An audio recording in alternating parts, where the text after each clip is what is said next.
মুজাহিদ প্রজন্ম বিশিষ্ট যুবক ও ভাতৃপ্রতিম যুব সংগঠনের সাথে ইসলামী যুব আন্দোলন বাংলাদেশ নরসিংদী জেলা শাখার ইফতার মাহফিল অনুষ্ঠিত হয়েছে।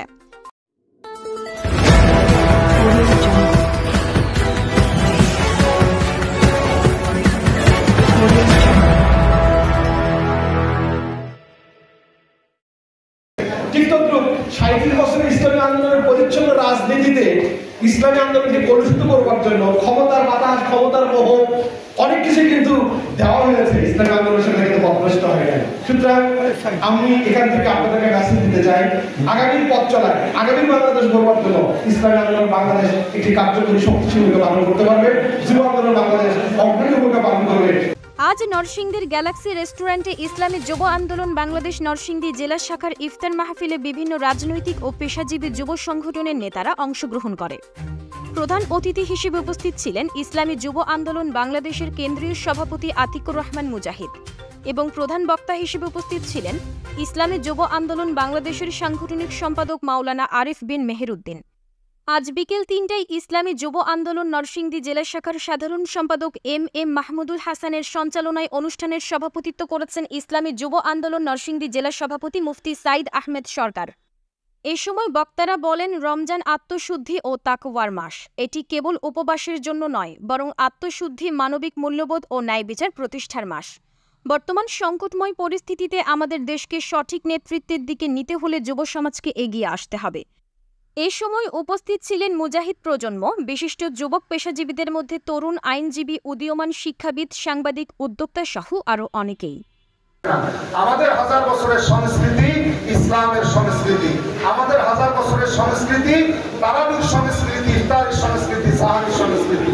সেই সংস্কৃতিকে আমরা সমস্ত মুসলিম উম্মাহ একত্রিত হয়ে যেভাবে উদযাপন করছি, আগামীতে রাজনৈতিক ময়দানেও ঐক্যবদ্ধভাবে আমরা এক একটি জায়গায় এক একটি ব্যালট বাক্স আমরা কামনা করছি।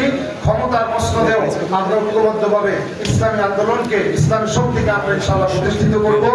আমরা এই দেশে বারবার রাষ্ট্রের পরিবর্তন দেখেছি, ক্ষমতার পরিবর্তন দেখেছি, ব্যক্তির পরিবর্তন দেখেছি, রাজনৈতিক দলের পরিবর্তন দেখেছি, মার্কার পরিবর্তন দেখেছি। এক একজনে এক এক আদর্শ নিয়ে, জনগণের ভোট নিয়ে এই দেশের ক্ষমতায় গিয়ে তারা তাদের আদর্শ বাস্তবায়নের নামে এই দেশের শাসনের নামে তারা শোষণ করেছে। সেই হিসাবে আমি পরিষ্কার বলতে চাই, এই দেশে যদি শান্তি আনতে হয় একটা যুবকের দরকার, যে যুবকগণ ইসলামের দেশে, মুসলমানের দেশে ইসলামী হুকুমত প্রতিষ্ঠিত করার জন্য সর্বাত্মক চেষ্টা চালিয়ে যাবে। ধর্ষণ, কোনো কিছু থেকে চাঁদাবাজি, রাহাজানি, এরকম সবকিছুর মধ্যে আমরা আতঙ্কগ্রস্ত ছিলাম এবং ভুক্তভোগী ছিলাম। প্রিয় উপস্থিতি, ইসলামী আন্দোলন বাংলাদেশ বিশ্বাস করে ইসলামী শাসন প্রতিষ্ঠা ছাড়া এই সকল সমস্যা থেকে আমরা মুক্তি পেতে পারি না। এজন্য একজন মুসলমান হিসেবে আসুন এই রমজানের পূর্ববর্তী মুহূর্তে, ইফতারের পূর্ববর্তী মুহূর্তে আমরা শপথ করি, আমরা যে যে পেশাতে আছি, আমরা যে যে দলেই আছি না কেন, ইসলামকে রাষ্ট্রীয়ভাবে প্রতিষ্ঠা করার জন্য আমরা সর্বাত্মক সহযোগিতা জ্ঞাপন করি। আমাদের ইমানের দাবি, সৎ কাজের আদেশ, অসৎ কাজের নিষেধ। আজকে আমার এই 92 মুসলমান বাংলায় ধর্ষিতা 7 বছরের আসিয়া মৃত্যুর সাথে পাঙ্গা লড়ে। যুব সমাজের কোনো দায়িত্ব আছে? বলেন আছে কিনা?